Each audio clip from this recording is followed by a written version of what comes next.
Integrated platform বানানোর প্রয়োজন হলে আমরা সামনে বানাবো। এখানকার গভর্নর ওয়াটার লেভেল কত ছিল, কোন জায়গায় স্টাডি করে এটা করতে হবে, এটা অবশ্যই আমাদের এই ব্যাপারে আমি জনপ্রশাসনের সহযোগিতার প্রয়োজন হবে। এই পয়েন্টটা আমি ওনাকে দিচ্ছি, আপনারা এভাবে চিন্তা করতে পারেন। কিছু কিছু এটা অন্যান্য জায়গায়, আমি ঢাকার দক্ষিণ অঞ্চলে, সিলেট অঞ্চলে, ওইসব জায়গায় কিন্তু কিছু কিছু মাঠকে একটু এলিভেট করা হয়, সেখানে বন্যা যেখানে পানি যায় না, ওরকম জায়গা আমরা খুঁজলে আমাদের ইমিডিয়েট রেসপন্সটা ফাস্ট হবে। বন্যা বা উদ্ধার কার্যক্রম কোনো প্রাক অভিজ্ঞতা ছিল না, এবং আপনারা জানেন বিশেষ করে সোনাইমুড়ি না জায়গাটা, যেটা একটু আমাদের বর্ডারের কাছে চলে যায়, ওইখানে হেলিকপ্টার অপারেশন আকাশ থেকে, কারণ আমাদেরকে যে কোনো বর্ডার থেকে 5 থেকে 10 মাইল দূরে থাকে।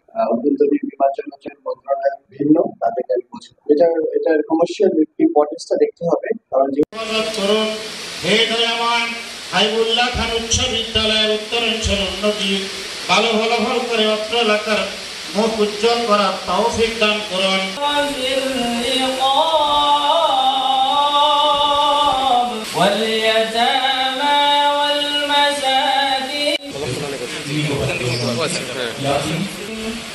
আসসালামু আলাইকুম ওয়া রাহমাতুল্লাহি ওয়া বারাকাতুহু।